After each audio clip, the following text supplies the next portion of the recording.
Today, when we talk about wokeism, we use it broadly as a kind of a catch-all phrase across the political spectrum to refer to social justice activism and victimhood narratives. I want to contextualize wokeism within an academic and a historical context. That's how TMK uses it. Be woke, stay woke. You know, it was a mantra, be woke, stay woke, be vigilant, watch out for discrimination. We embedded this pedagogy in diverse departments in the US, South Asia, religious studies, ethnomusicology, performance studies, dance, theater, and media studies departments across the US. So critical race theory is like a foundational paradigm. It's one perspective, but it has become the single perspective. For your generation, for that next generation, it is one perspective. If it would have remained one perspective, there is no problem. It became the perspective. So we then have to ask, how did it become the perspective?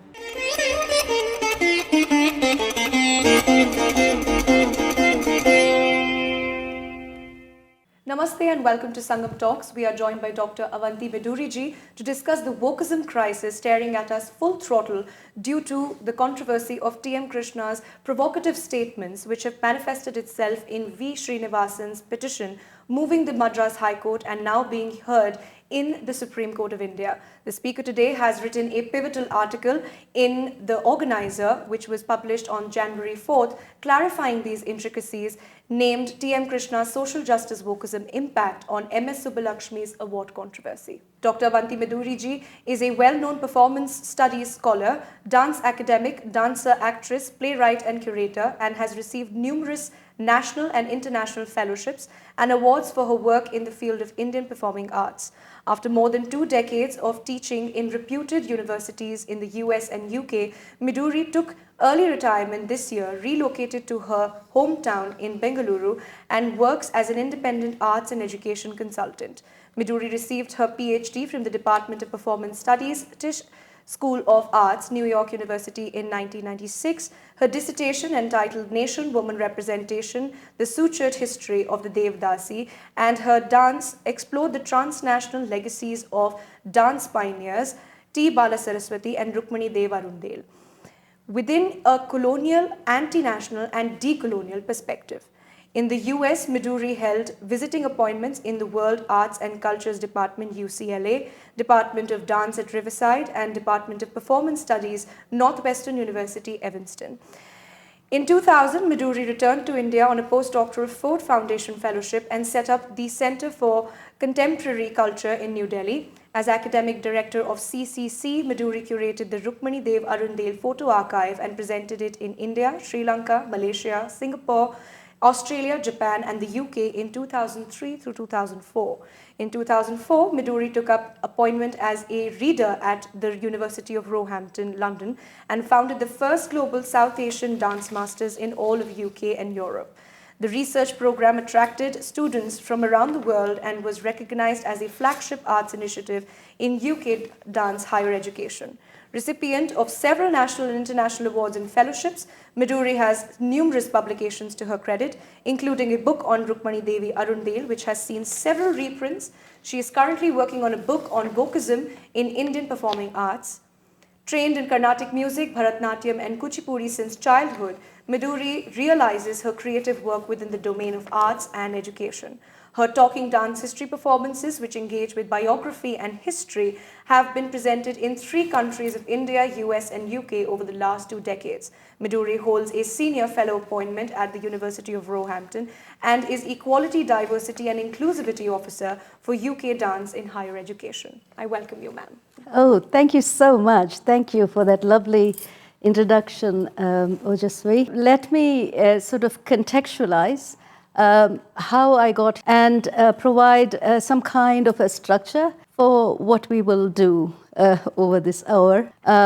Briefly, I became involved willy-nilly actually in the Kalanidhi Rao in March 2024, and the story of my involvement is actually on the Facebook page. So if you want to follow it, yeah. Since I was drawn into this row early on, I followed the ebb and flow of this controversy through 2024 And I shared my thoughts on a Facebook post on 31st December 2024. The post was then picked up and published in The Organizer on January 5th, and resulted in this Sangam talk today. Yes. Yeah. I would like you to preface this entire talk by elucidating to our audience who T.M. Krishna is and what is the Kalanidhi controversy all about. Well, Sangeeta Kalanidhi, T.M. Krishna, known to many as TMK, needs no introduction. He is a gifted, I think, generational musician, writer, public intellectual, and anti-caste, woke, activist musician. And that's crucial, activist musician. I have been a fan of his music for the longest time, and I studied the music from his teachers, Sitharama Sharma Garu, and S. Rajam. He was not his teacher, but so we have that connection, and then both of us are inspired by J. Krishnamurti and his teachings, and that is another common connection that we have.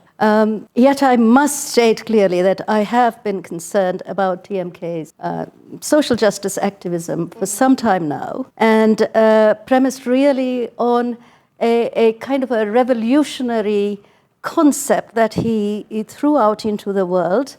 And that was the idea of dismantling the classical. I'm also concerned about the way in which he has politicized and polarized the histories of Carnatic music along identity politics and caste lines. So what is this controversy? What is this row?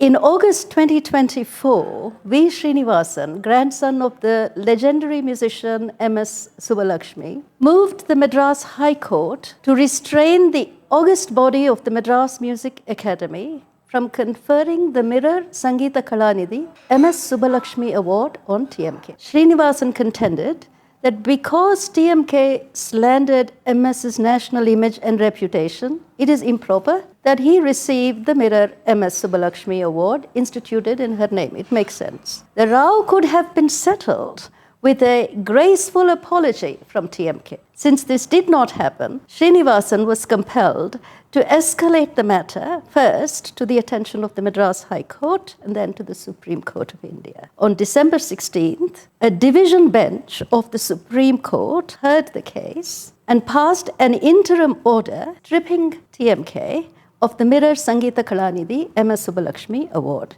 which had been conferred on him on December 15th, stating that this status quo will remain until the petition is heard and orders passed. The august body of the Supreme Court will now decide whether TMK slandered the Bharat Ratna and Tyagaraja legacies that MS embodied for 8 generations and bequeathed to the safekeeping of her family and the nation after her demise in 2004. Did TMK recognize his democratic duty to treat with respect the sentiments of Srinivasan and MS family members when he took the pen in hand and wrote freely about MS's Bharat Ratna legacy in his now infamous Caravan and Wire essays 2015-2016. How should national legacies be safeguarded in the age of digital,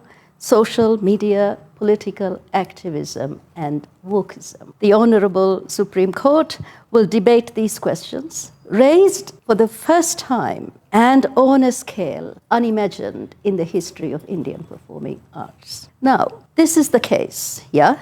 But this case has, as any case of this nature, of this magnitude, it has ramifications for all of the arts of India, because while the nation protects national monuments and national heritage, tangible heritage, the music, dance, yoga, Ayurveda, all of these would fall under the bracket of intangible heritage, yeah? So how are these to be protected, right? Because even MS's music, right, even her legacy would fall within this framework of intangible heritage. So this will be a larger debate, I think, that will need to be addressed across the spectrum by the national academies, and stakeholders about how indeed are we going to safeguard in the digital age.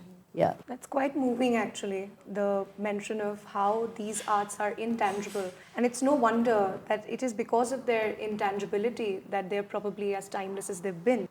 My next question, I'm afraid, is a little longer, so I'll section it up. Dr. Meduri, can we start by talking about wokeism, which you've witnessed in the three countries of India, US, UK? So that'll be the part one of my question. Part two being, when and how did it come to be lodged in Carnatic classical arts? And the third is, how has T.M. Krishna become the woke hero of this movement? Today, when we talk about wokeism, we use it broadly as a kind of a catch-all phrase, across the political spectrum to refer to social justice activism, identity politics, and victimhood narratives, But I want to talk about wokeism. I want to contextualize wokeism within an academic and a historical context, because that's how TMK uses it, and I'll tell you why.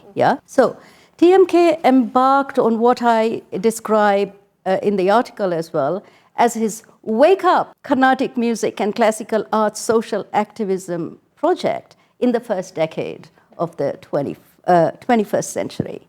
TMK's social justice activism is complex because it draws on two sources. One is US academic woke scholarship, which is associated with critical race theory and neo-Marxist scholarship, and the other is the more popular Indian version of wokeism.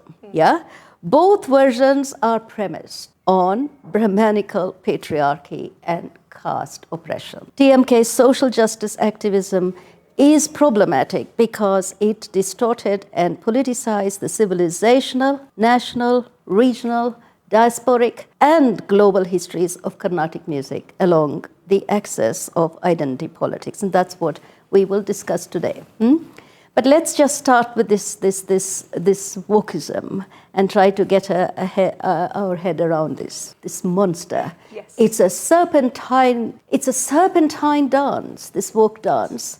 It's a dance of destruction and creation. It held the world captive for 10 years, through the Black Lives Matter movement. And we'll talk about this, So woke is a vernacular term, right? Originating in African American culture.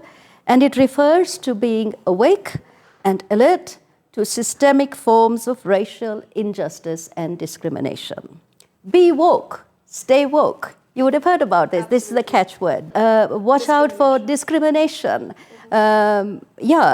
Systemic discrimination. So although associated with the Black Lives Matter movement in 2014, in the two stages of 2014 and then 2020, which is considered to be the largest movement in American history, the woke arts movement was rooted in academic scholarship linked with critical race theory and with neo-Marxist scholarship. So that's how I understood it. When I was there in the US in the 90s, the scholarship itself, the woke scholarship, which is related to critical race theory, the scholarship itself is focused on the social and historical oppression and marginalization of Black and African Americans in the US. And race is the primary category of oppression.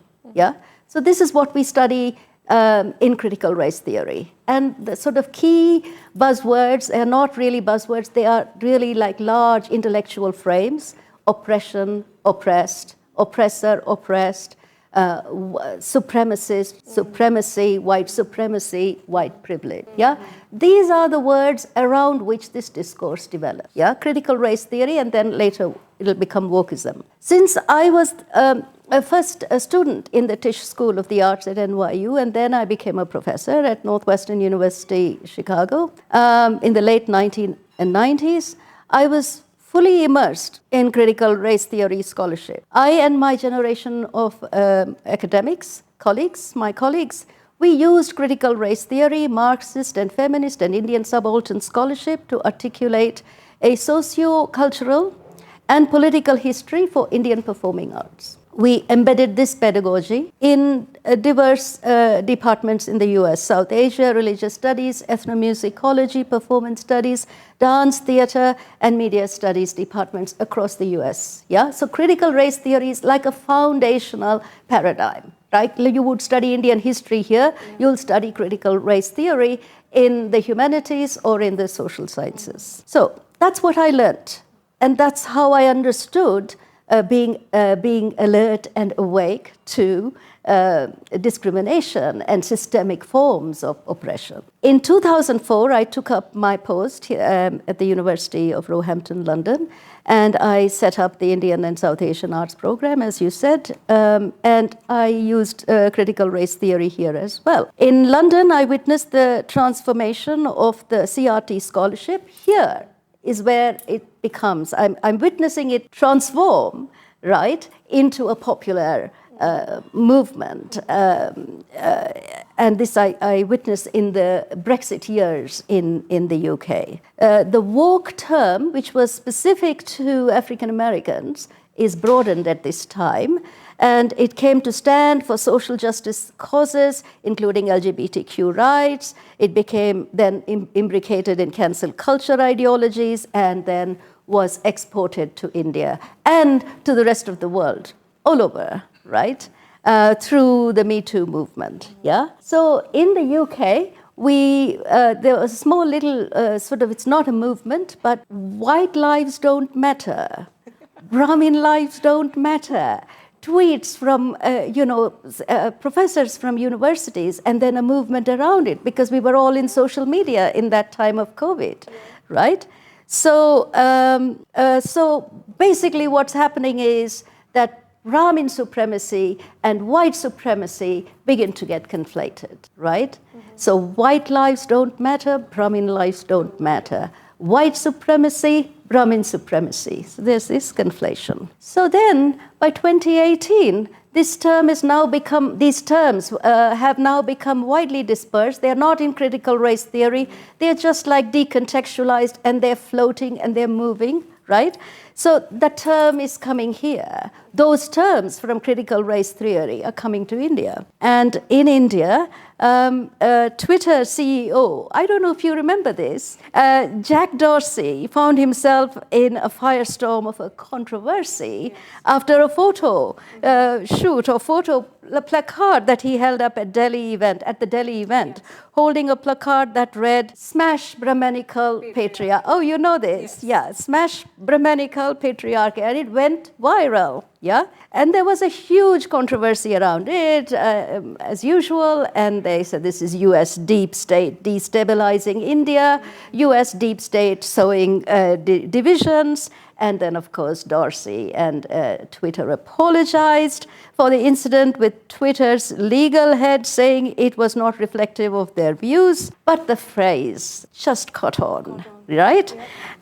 Smash Brahmanical Patriarchy triggered a huge debate. Whatever. Smash Brahmanical Patriarchy has become the buzzword now. It's the buzzword for Generation Z. Yes? So, but its roots are in critical race theory. Its roots are in US, African American oppression, US race theory, yeah? And it's floated and it is now disseminated, yeah? So now what TMK does is, the TMK appropriates this language, this critical race theory language, and this term, this key term, Brahmanical Patriarchy, and he replicates it in his award-winning book. I brought it here. Do you want to show them? Yes, I think we should. Yeah. This one right here. That's the big book. That's the first book, right, that he wrote. So it's here in this book that he is using this very subtly here. In this first stage, he's very subtle, right? So he's using Brahmin patriarchal frame, and it's replicated that ideology from critical race theory, and he replicates it in his award-winning book, which you've just shown. Launched by Nobel laureate Amartya Sen in 2014, the book was an instant bestseller. and TMK became a celebrity and a public intellectual overnight. After receiving the Raman Magsaysay Award, but after receiving this in 2016, T.M. Krishna became a poster boy for leftist, anti-Brahmin and woke ideology. He said this himself. He took a public position against the Modi government and Hindutva ideologies, and then he took the twin forms of Carnatic music and Bharatanatyam to the fisherman village in Chennai. He curated a fantastic festival, he took it there, right? So he's moved it out of the suburbs, out of Music Academy. He thumbed his notes at the Music Academy. He said, no, I'm not going to perform in these elite places, and I'm going to take the arts to the fisherman village. And that's what he did. With this first book, TMK, I'm going to segue into another, not going to follow this in that way, but take you somewhere else, yeah? With this first book, TMK became a mouthpiece for academic scholarship. And he popularized academic scholarship on a scale not imagined before. No other Carnatic musician, they would have collaborations with academics in India or the US, but they have not replicated academic theory, which is critical race theory, neo-Marxist, all of that, in Carnatic music. In the similar way, it wasn't replicated by practitioners in Bharatanatyam or any of the other classical forms. So that's the first innovation, first thing he has done. He also forged fantastic, wide collaborations with academics, both in India and the US. Yeah? Again, on a scale that Carnatic musicians hadn't done. He is, in one sense, we can say, the academics musician. And he, in turn, becomes the mouthpiece for academic scholarship. So, give and a take, right? It's a collaboration, right? There's a complicity here. There's a give and a take. Both are going to be benefited in some form or the other, right?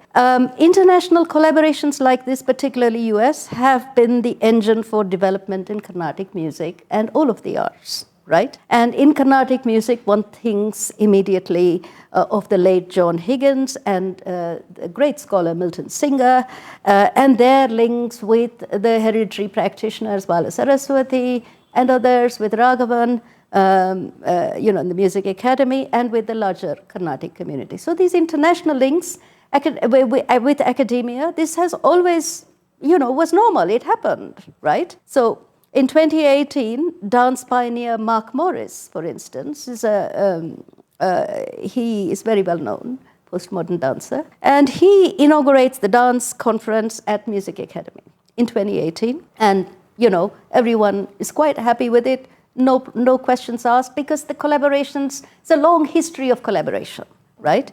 In 2025, TMK was conferred with the title by Professor David Shulman. Now, David Shulman is an activist himself, and he represents a turn in South Asia studies, and he's central. He's a humongous figure, right? A long history of connection with India. So, although community just took this in its stride, that David Shulman is giving him the award, it is not that insignificant, because, in a sense, he wrote the foreword for this book, Southern Music. So TMK is actually, in a sense, going back 10 years, right?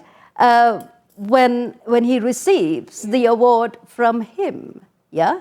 So it is significant in that sense, yeah? And it is also a kind of, what do we say in T.S. Eliot's, in my ending, T.S. Eliot's poem, for quartets, he says, in my ending is my beginning, and then in my beginning is my end. So in a sense, this moment of the Kalanidhi for TMK, for Carnatic music, is a significant moment, because it's a full turn of 10 years, 2013 to 2025. And this was the dance, what I have said, right? The serpentine dance of Wokism, right, that happened in these 10 years. He was gone, TMK, then he comes back, and he comes back with David Shulman and with his book. This is why I brought it here. It's very, very crucial.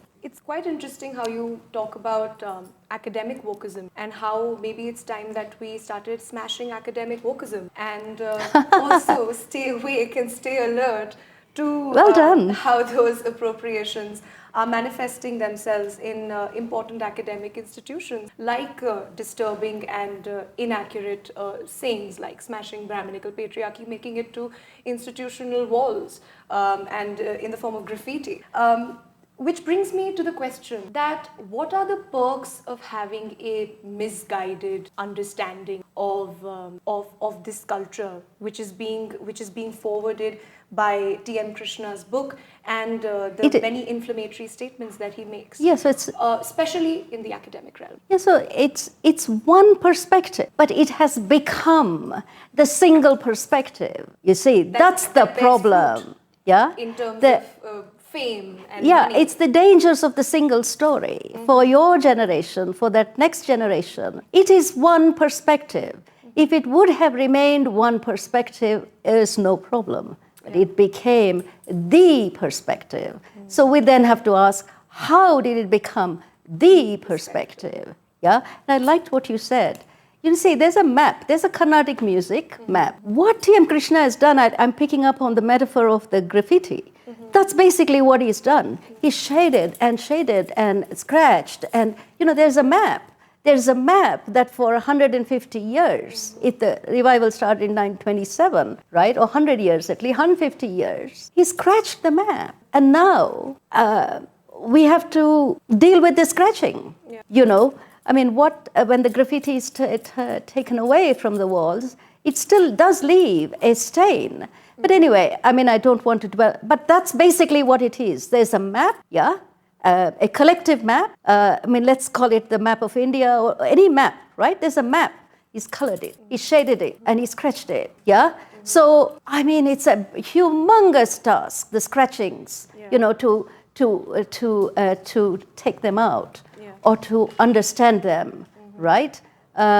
I think this would be a good point to expand on how the new scholarship that TMK has created is going to have its ramification in the long run. The new social history scholarship in this book that he started, right, that TMK articulated in Southern Music, it builds on US scholarship, Smash Brahminical Patriarchy, and also Indian social history scholarship. So it's not just them. Academics were thinking about this as a central concern for Carnatic music and for the Carnatic arts, right? So, which TMK embellishes with authority of being a musician, embellishes with anecdote, and then he embellishes with his experiential understanding of this magnificent tradition, right? So he's a captivating storyteller.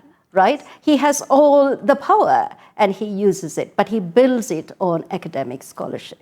And a TMK scholarship is articulated, and here's a bit, around an erroneous conspiracy theory that caste privileged Brahmin elites appropriated Bharatanatyam, Carnatic music, and all of these arts from hereditary non-Brahmin, Devadasi and Isai Velalar artists and disenfranchised them generationally from the time of the 20th century revival in the 1930s. 1927 Music Academy starts 1930s. So appropriation, I think, is an inappropriate word. There was a collaboration. But it was a collaboration nonetheless. Intercaste and an interclass collaboration. So an inappropriate word has become the key word to understand the 20th century revival, which is very unfortunate, huge consequences. He could have refused it, but he replicated.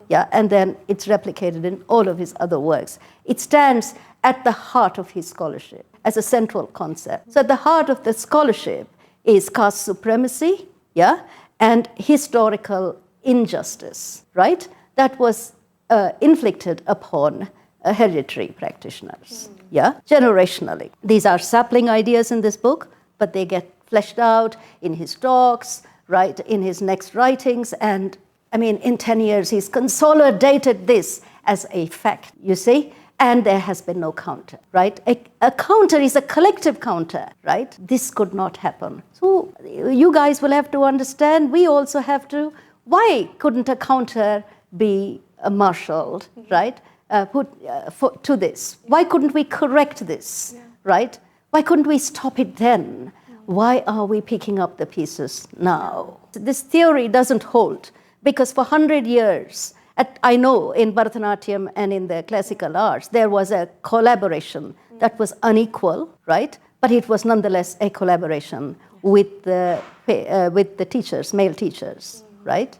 From the hereditary practice, yeah? So this theory is false because there is not one patriarchy in the performing art. Not one patriarchy, but 5 patriarchies. Okay. If you want to talk about the arts historically, right? 5 patriarchies were involved in the disenfranchisement of hereditary Devadasi women. Colonial archive, the colonial patriarchy, the Oriental patriarchy, the Brahmin patriarchy, the non-Brahmin patriarchy, and the Isai Velalar non-Brahmin teachers who taught the dance to middle class, Rukmani Devi et al., all of them, right? So 5, not one, 5 patriarchs, 5 patriarchies were involved in this disempowerment of the Devadasi. So how can, if you want to talk about patriarchy, all 5 patriarchies, have to be addressed. You cannot simply selectively choose one patriarchy and say, this patriarchy did it, right? Single events have multiple causes, right? A single event, like a disenfranchisement, has multiple causes. So a proper history would look at all these causes, right? A partisan, biased history will just focus on one, yeah? And that's what has happened. So these 5 patriarchies were linked, these are historical patriarchies, yeah? They are linked with 3 historical archives, colonial, oriental, and Sarfoji, in my case study, in my research, Sarfoji archive, yeah? I describe these as Tryst of Destiny archive. You know why? Because these archives, founded in the late 18th century, and these archives create the 5 patriarchs, 5 patriarchies over the long period of colonial rule, and the 3 archives that create the 5 patriarchies are nationalized after independence, 1947, and the establishment of the states. So what was colonial once, the colonial archives become national archives. So long and, 150-year, you see, interlocked history. So I call it the Tryst of Destiny archives. After the publication of my doctoral thesis in 1996, I adapted it into a play on a grant from India Foundation for the Arts and in collaboration with Koothupattrai, which is a theatre company in Chennai. Yeah? And I theatricalized the 3 archives, what I call the Trinity Archives, the Tryst of Destiny archives, and the walk of the Devadasi to all the 3 archives. And the story, the play is what happens in the archives, right? This was performed quite extensively at that time, 20 cities all over India and so on, and internationally. And I published extensively on this, right? So this material exists. It's not like it's in my head and it happened once upon a time. Yeah. It's there in the public domain. But this scholarship, that there are 5 patriarchs and 3 archives never got out, yeah? So we have, what is it? Smashing Brahmanical patriarchy, yeah? It's a false history, it's a falsehood, yeah? You have to at least account for the non-Brahmin Isai Velalar patriarchy, if not the colonial, not the oriental, not the non-Brahmin patriarchy, you see. So what TMK does, and he's the voice now for the new social history, he downplays the colonial history from the 18th century, the archive, the patriarchs, that whole history, the scratching on the hereditary practice, the scratching, the rewriting of the temple history. He avoids that whole history, that horror. My play starts with the horror, right? So he avoids that whole 150 years of colonial rule. You know, the collapse of the institution, Macaulay's Indian Penal Code, the implementation of it in 1860, implications of it on the Devadasi system, and the complete collapse of the system in the 19th century. It collapses there, right? And he has, then we have this 20th century, very presentist history that focuses simply on Brahmin patriarchy, appropriation, in the 20th century. So, question to you, what is this history, right? The selective history, this biased, politicized history. How should we think, how would you think about it? Is it misinformation or is it disinformation? Or is it both, right? So it's disinformation. So, but we have not till recently even said, wait a minute, and call TMK and said, talk to us. How do you respond to, another point of view, that it's not Brahminical patriarchy, the disempowerment. Yes, the hereditary practitioners were disempowered. It's a complex story. Why are you simplifying it? Why are you politicizing it, right? What is your agenda, right? Anyway, it hasn't been asked. Perhaps now it will be. And so there is both misinformation here and disinformation. There's a selective storytelling, right? A selective presentation of history to achieve a certain goal. And what is that goal? What do you think? What is that goal? Smashing Brahminical patriarchy. Do you see? You want to break down Brahminical patriarchy, so you say, you attribute it retrospectively. Are you following me? So, so that's the scholarship. So that was your question, right? Yes. What is the scholarship? So it's a social history, while Carnatic musicians are focusing on cultural history, right? Essentially, cultural continuities, literature, technique, religion, heritage. He focuses on social history, social history, and then puts the garland of social history upon the cultural history. Yes. And we have not recognized that he's conflating social history with cultural history. You can't do this. They're separate domains, right? Sociocultural, we come up in critical race theory, we come up with the term sociocultural. Problematic. The sociological scholarship is problematic in the realm of, yes, the arts work. Arts live in the social world. They live in the political world, right? But they also live in the cultural world, right? You cannot choose exclusively that it is social. Yes, it is social, but it's also cultural. And you cannot completely negate that history or conflate that history with the social.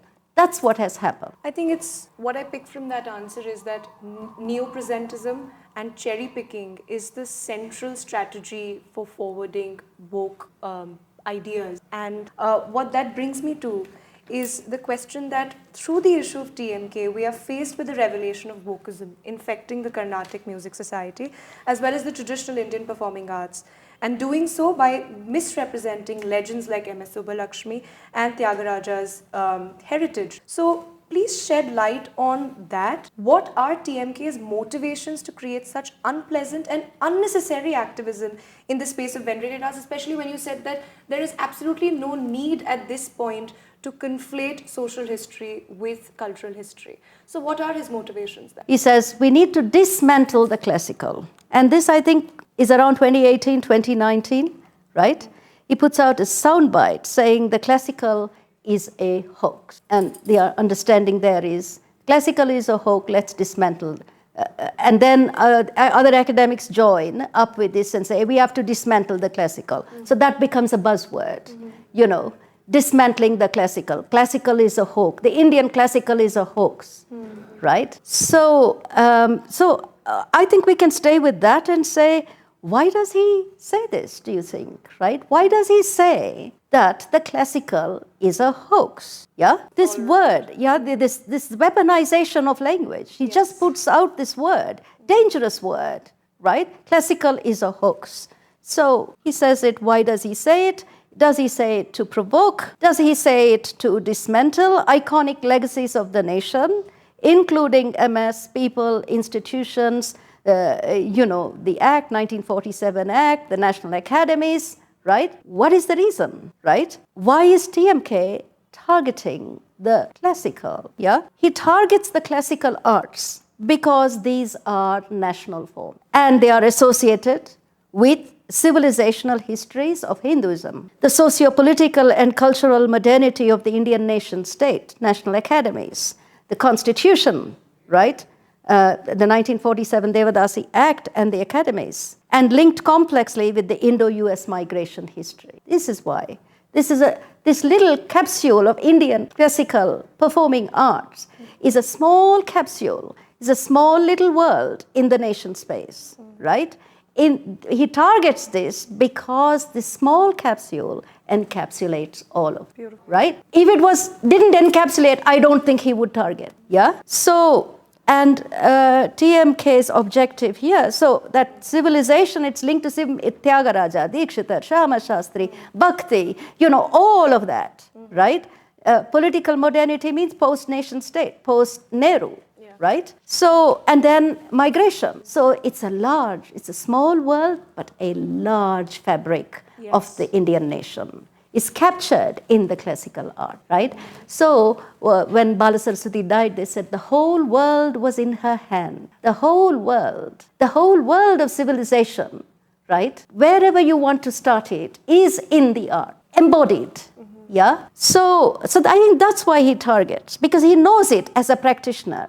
He knows that gravity. He knows the whole history. Yeah. So TMK's objective is to dismantle Brahmanical patriarchy in Carnatic music and Indian classical arts and make visible the marginalized social identities of diverse minority communities. Yeah. This is a noble ideal. Yeah. Who would be against it? Would you be against it? Would your generation be against it? No. Right? It is how he goes about it. That is the problem. You with me? Yeah. So you can achieve inclusivity and diversity without resorting to identity politics, right? Without setting majoritarian groups against minoritarian groups, right? You can achieve inclusivity and diversity without demonizing one group to give agency to another. The classical, Shastriya, classical is a borrowed term. It's an English term, yeah? It's an English language term, yeah?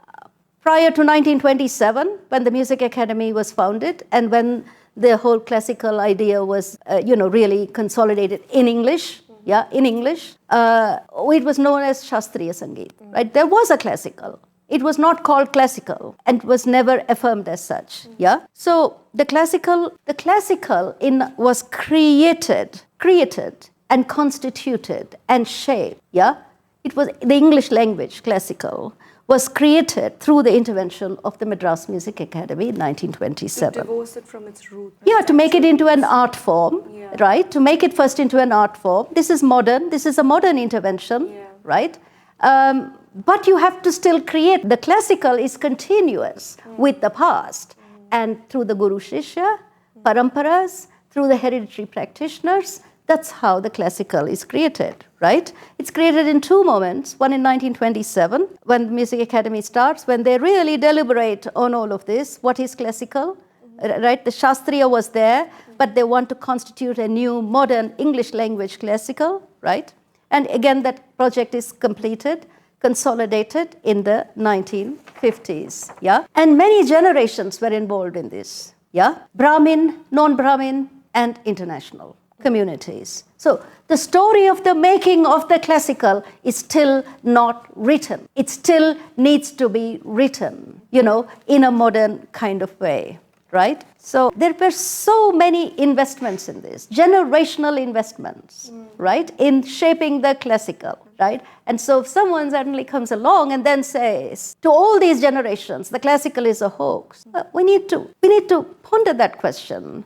We need to ponder that provocation, right? So let's look at it another way. Even as M.S. Amma rose to become the Queen of Song and Nightingale of India in 1947, my grandfather, Tanguturi T. Prakasham, in his role as Chief Minister of Madras and Andhra Pradesh, he did something spectacular. He released Bangalore Nagaratnama's publication of Devadasi Muddu Palani's Radhika 18th century Radhika Santvanam book from colonial censorship ban. It was under a ban, I'm not going to, in the 20th century, censorship ban, and then he said, Radhika Santvanamu, and he said that he was restoring a pearl to the necklace of Telugu literature. Yeah? So, Carnatic music fraternity will know how important Bangalore Nagaratnama is. She is as important, to Carnatic music because of the Tyagaraja festival and the Tyagaraja Aradhana festival that happens around the world. She created that whole, veneration of Tyagaraja, created a place for him. And she and MS, and Tyagaraja. So Bangalore Nagaratnama is very central as a figure to Carnatic music. So that book, that action, I'm not just saying that action is a historic action. It is extraordinary. It had huge implications. Memorializing her memory. Yeah. So it is this history, right? That's created and shaped that he wishes to call into question, to interrogate, to examine, to dismantle. Mm-hmm. Yeah. We can say that he does this to equalize music, is it? And to reveal the huge diversity concealed within the term classical music, Carnatic music, right? There are all kinds of music. So why only focus on the classicized music of Carnatic? So this is, I think, his agenda, and to give voice to minorities, right? This has been done. This diversity, inclusive, moving the arts to the community has been done before. MS did it herself.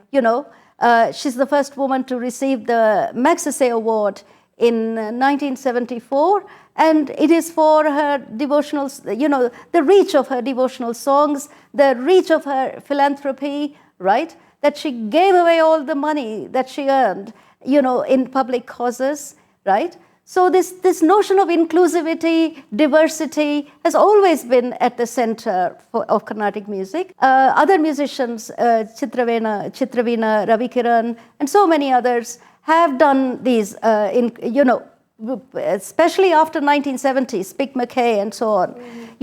These initiatives were happening, but it never happened. They did not publicize it in this way, right? They didn't politicize it, and it's never happened on such a scale. The diversity and inclusivity initiative. So that taking the arts to the Kuppam village, in the law, you don't speak Tamil, these are all like grand, big, politicizing, posturing, virtue signaling, these are all work words, right?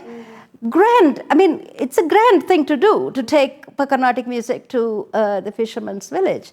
But the publicization, in these gestures of grandeur, right? That kind of posturing never happened before. It's woke posturing, I would say, before TMK, right? It's performative. That's what I said. Yes. It's performative wokeism. So then he acts as this hero then who will create the fusion. First to polarize and then become the figure that will then create the fusion. So, not the fusion, the integration, the suturing of these two, communities, which he first says are separate, right? And then he sutures them or brings them together. So why is he doing that? So then I think you'll have to look at his motives, and you have to ask, why has he embarked on this dismantling project, of the classical in this way? I think. And look, I think we must be able to talk about it, right? In order to articulate a new career for himself as activist musician. Yeah. There is a careerist move here, right? It's all not just noble. That's virtue signaling. The undercurrent of it is that there is a careerist move to give himself a new kind of profile, right? As nobody else had, right? As none other, yeah? And that's the activist musician, right? And to stage himself as an awakened, politically aware, woke, anti-caste activist musician, imbued with social justice zeal, to give voice and agency to India's oppressed and disempowered minorities, including MS Subbulakshmi. So he makes her then into an oppressed minority because of her background. You see, so this kind of reduction, right, distortion is problematic at best, at least. Yeah. So, the Krishna's activities. So there's a careerist move. Yeah, and one has to question that agenda. I mean, not say that this is all altruistic and this is all this noble man, Brahmin, who disempowers himself, speaks about his privilege. Yeah, there is a careerist move here. I mean, imperative, a careerist imperative at the heart of this 10 years of action.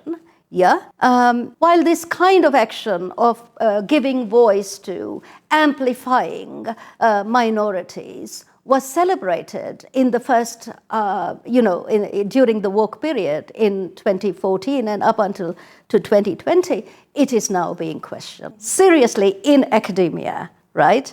It went unchallenged till now, but it has come under severe criticism in the last 4 years, right?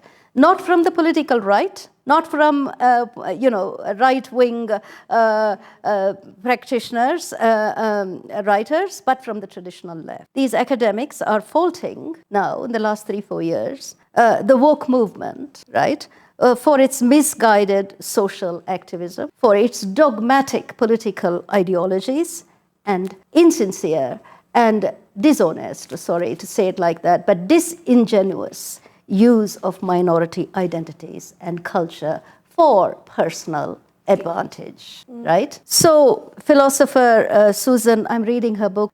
This book is called Left is Not Woke. Look at the title, right? This is Professor Susan Neiman, and she takes aim at the dead ends of identity politics, right? And she says that the book says that being a leftist and being woke are not the same thing. Beautiful. And formulates a much needed academic critique of wokeism. 2023. Yeah. If TMK is not left, then what is he? You see? So it's like a horseshoe. Right and left, they collapse when the ideologies become extreme, when they become dogmatic and it's just posturing, right? When someone like her says, woke is not left, then you have to say, what is the left then? I mean, what is woke then? So then what we really have is two left. The old left, the critical theory old left, yeah, and the new left that became woke in the Black Lives Matter movement. But one wonders that when a decade-long us versus them vendetta is being propagated and it's not invisible to everyone. So how has the Carnatic music community responded to this vocal? Yeah, the Carnatic music community was mortified, I think, was shook up, was distressed. I mean, gosh, I can just pile word upon word, right? They just could not comprehend what TMK was saying. All they knew is he's singing well, he's singing so well. Well, what's he saying? Who cares, right? They couldn't comprehend what he was saying. It's an alien discourse. It's coming from somewhere else. It has morphed, it changes. It comes into Carnatic music community. So I don't think, I believe they could not fully understand what was going on and viewed it for the longest time with a mixture of fear, bemusement, wonder, and dismay. Some musicians, like Chitraveena Ravikiran, did speak. I believe I just got a text from him.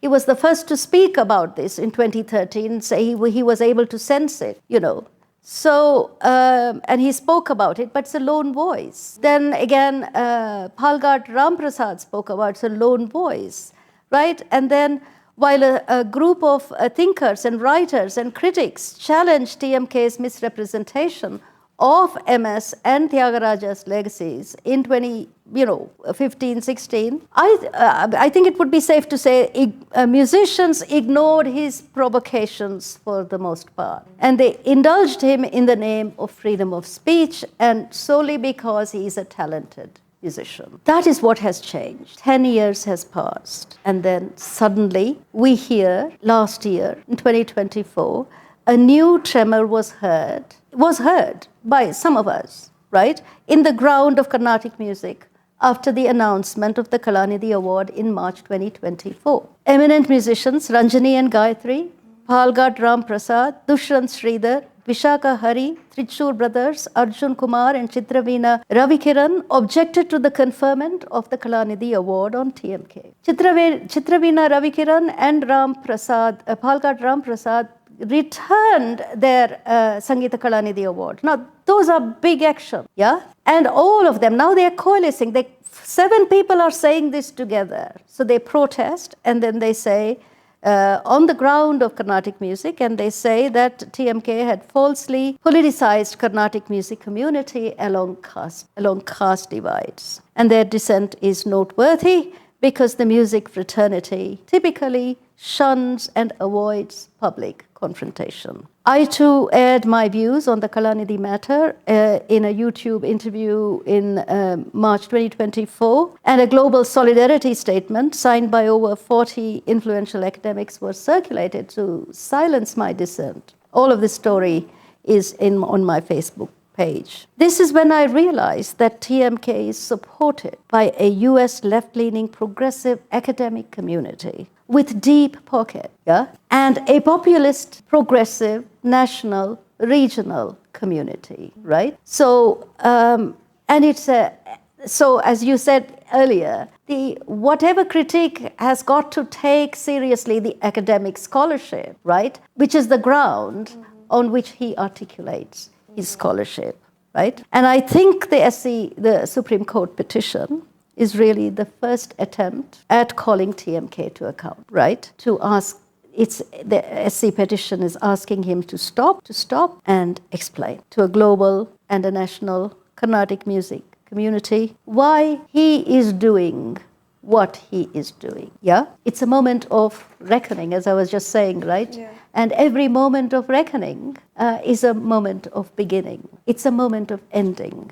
Right? So endings and beginnings are here now. And I think something can happen now. I think another very problematic citations that have been made from TMK's work in your article have been about this coining of the phrase saintly Barbie doll to refer to the Devdasi culture, especially the Devdasi roots that the legendary singer MS Amma had. And it is important for you to guide us as to how we are to read this metaphor. Yeah, it's a fascinating metaphor, right?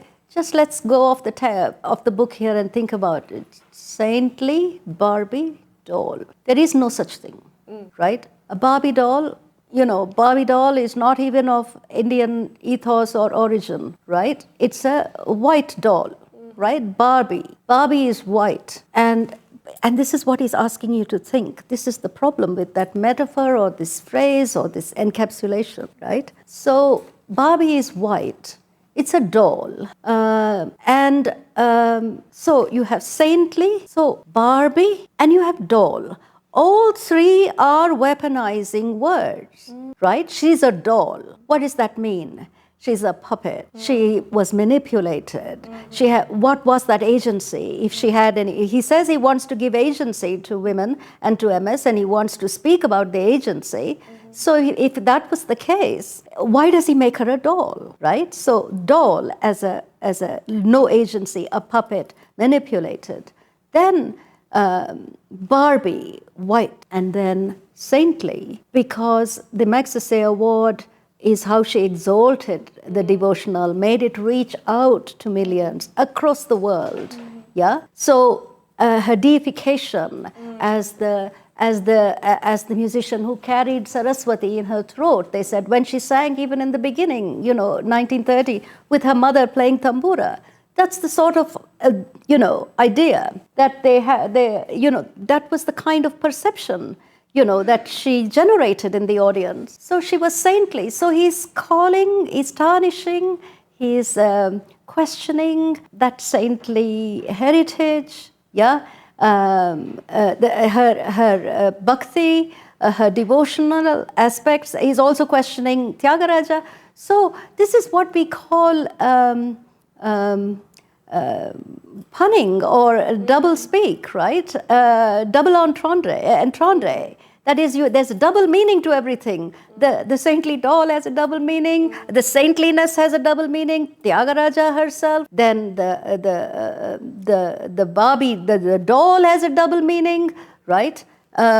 Saintly Barbie doll. But then it's not just that phrase, but then how he develops that idea later on in other public talks, where he says that, I don't even want to say this, but where he says, and people have commented on it, and he elaborates, this elaboration to make it understood by the common people. This is the problem. So he elaborates on her. He asks us to wonder if she became what she became because she was so beautiful, right? Because of her fair complexion. This is all not, you don't do that when someone can't respond back to you, right? There is, you have to honor the dead, right? And then also honor the legacy. So there are two kinds of honorings, and this kind of language does not honor, right? The other question is, how are we to read into this metaphor in terms of what ramifications it's had? Because, like you said, he's explained it further. Yeah. That explanation is, I wrote about it. So, he wants to take it into colorism and into caste and discrimination and victimization and all of that.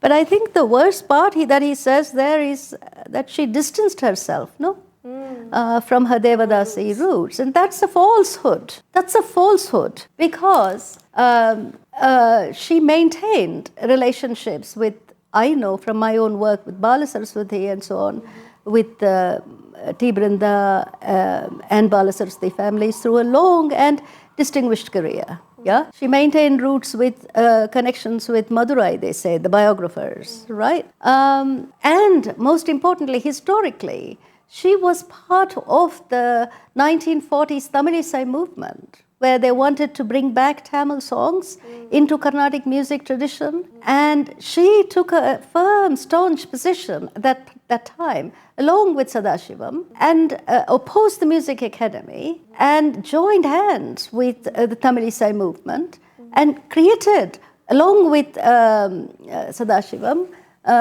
who led the movement along with Annamalai Chettiar, and created a corpus of Tamil songs. So how did she, but I think he means to say Devadasi root, that it's not that she distanced herself from Tamil roots, but from Devadasi root. The Devadasi history of M.S. Subbulakshmi is available in her name, MSS, Madurai Shanmuga Vadivu Subbulakshmi. You get it? How important that is, right? Devadasi's history is in her name. Sadashivam did not ask her to take his name. She did not append his name to hers.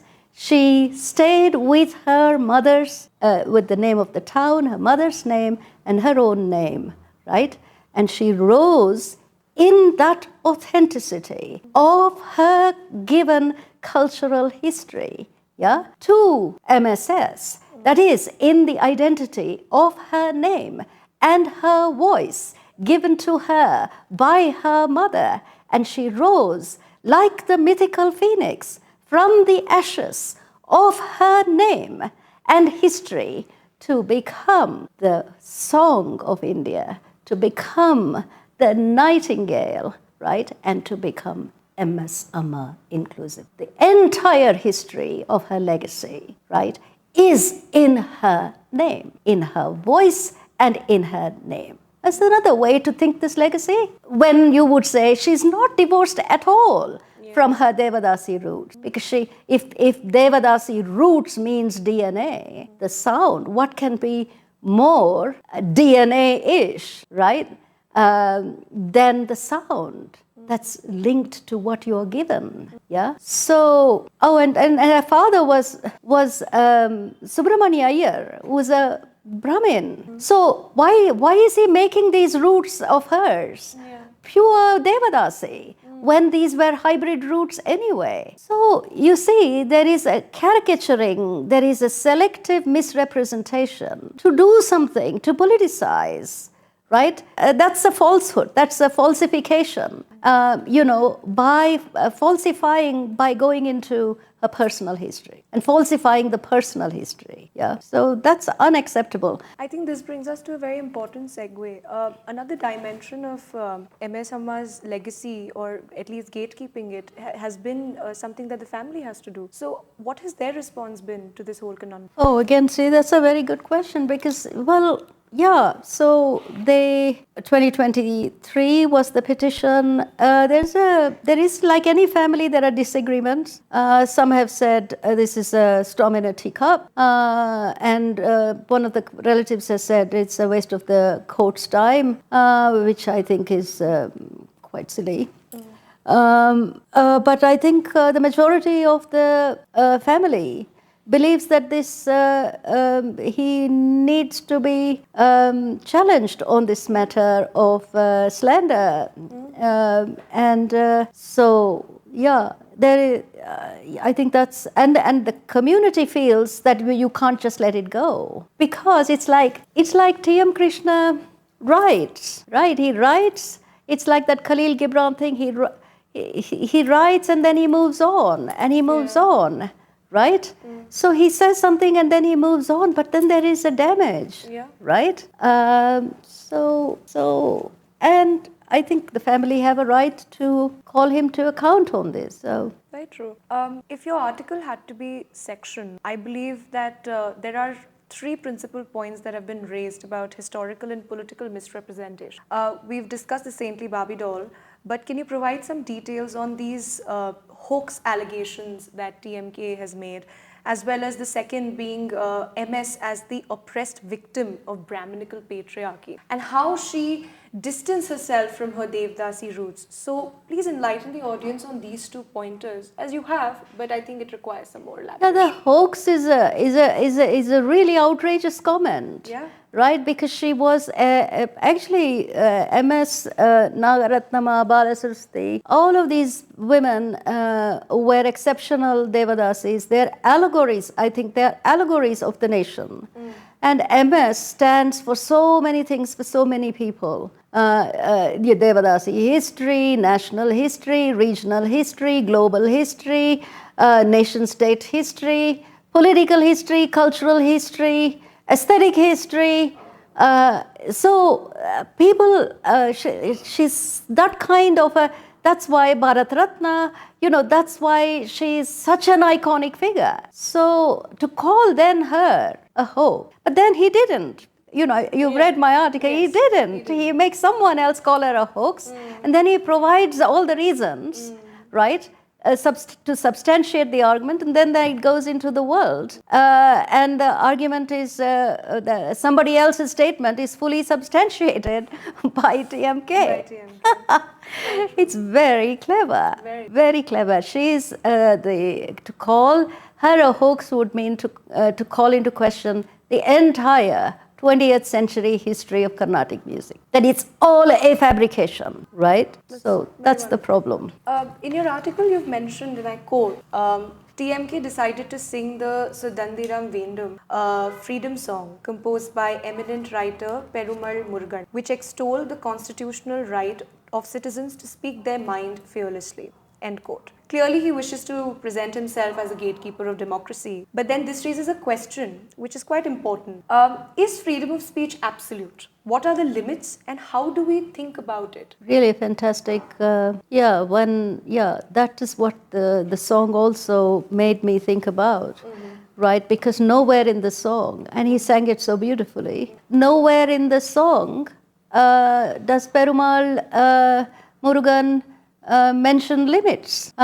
So the song is this unequivocal, celebration of the fundamental right to freedom of speech and expression. But in a democratic country, a right comes with obligation. Yeah, my speech cannot offend you. So my speech is thereby always already in a sense limited, right? So an absolute freedom an absolute freedom for freedom of speech would be anarchy. It would be the will of the powerful, the might of the powerful, right? So democracy is a pact. It's interrelationship, right? I'm thinking of Voltaire. The 17th century French poet, philosopher. He says something to the effect of, I disagree with you, but I will defend to my death your right to say it. Yeah? I disagree with you, but I will defend till death your right to say it. Yeah? So he will defend your right, and then you must defend his right. This is an interrelationship. And I think that interrelationship has been violated in the unequivocal kind of speech, writings manifested in T.M. Krishna's oeuvre over the last 10 years. And I think he has hurt the sentiment and feelings of the community. And he's also misrepresented the history. Yeah. He's also misrepresented the national icon, the national legacy. So I don't think this is a matter of majoritarian versus minorities. I think this is simply a matter of decency. It's a matter of being civil. It's about civil society. It's about being courteous. So your point about it's not absolute. It's already limited. It's always already and must be so, limited. Freedom of speech is limited. It has limits. I think through this talk, we've had such massive revelations, and we've really taken a deep dive and explored the truths and the not truth of what he says. What can we do as viewers after having consumed all this knowledge? I think you have to just engage. You have to engage critically, right?